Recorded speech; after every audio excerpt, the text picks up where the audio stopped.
Okay, so muscular dystrophies are essentially inherited disorders of muscle degeneration, progressive muscle degeneration. So the most common type is DMD, Duchenne's muscular dystrophy. And this is actually an X-linked recessive disorder.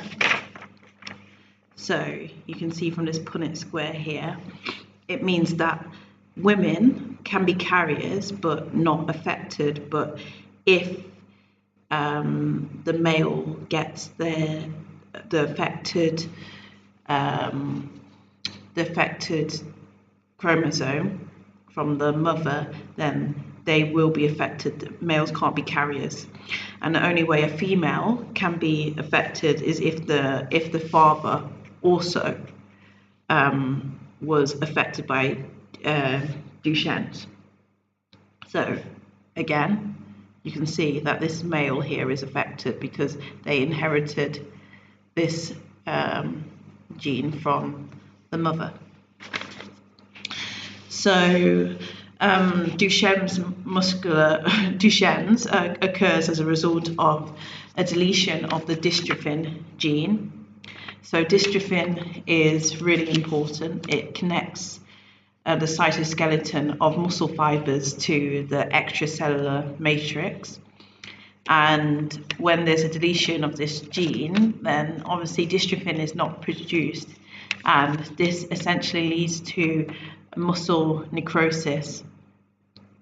And a sign of this is an increase in the amount of creatinine kinase in plasma, i.e. the blood. So basically what creatinine kinase is an enzyme which is expressed by many tissues, including the muscle, and it's released into the blood when there is muscle damage. So this is used as a diagnostic tool for Duchenne muscular dystrophy in some countries. So I know I've got a female doll here, but let's just pretend this is a boy, because in the vast majority of cases, those who suffer from Duchenne's are going to be males. So what you get is a waddling gait.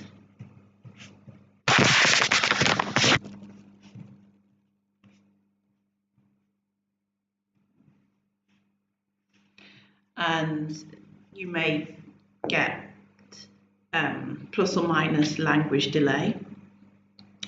Also, in terms of climbing stairs, you'll see that they have to climb each step one by one. They run slowly, and they are known to be slower and clumsier than their peers in the early stages. So the average age of diagnosis of Duchenne's muscular dystrophy is around 5 years old, although they're probably going to start showing signs of it beforehand. So there is a particular sign which is indicative of Duchenne's, is Gowers' sign, where in order for them to get up, they need to go into a prone position first, and they essentially walk themselves up to the standing position. So you get weakness of the proximal muscles here, but you will often see big calves. And this is called pseudo hypertrophy because it's not actually muscle, it's fat. Muscle is getting replaced by fat. So that is not helping them in the strength of the legs. By the age of 10 to 14, they're no longer walking. A complication of Duchenne's muscular dystrophy is scoliosis. And a third of those with DMD also have a learning disability. So the life expectancy for someone who has DMD is in their late 20s. They usually die of respiratory failure. So if you think about it, the intercostal muscles become weaker, or they die from a cardiomyopathy. Again, it's kind of logical, although very sad.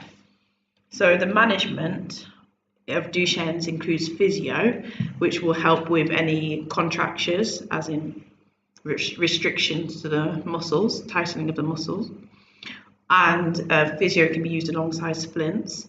And also overnight CPAP will help in the quality of life of the child, because due to the weakness of the intercostal muscles, you get problem breathing, so that can lead to daytime headaches and irritability, etc. And it's also important to review these children periodically. And also something which is known to help slow down the progression of, or to help with mobility and also with scoliosis, is corticosteroids. However, the mechanism by which this works is not fully clear.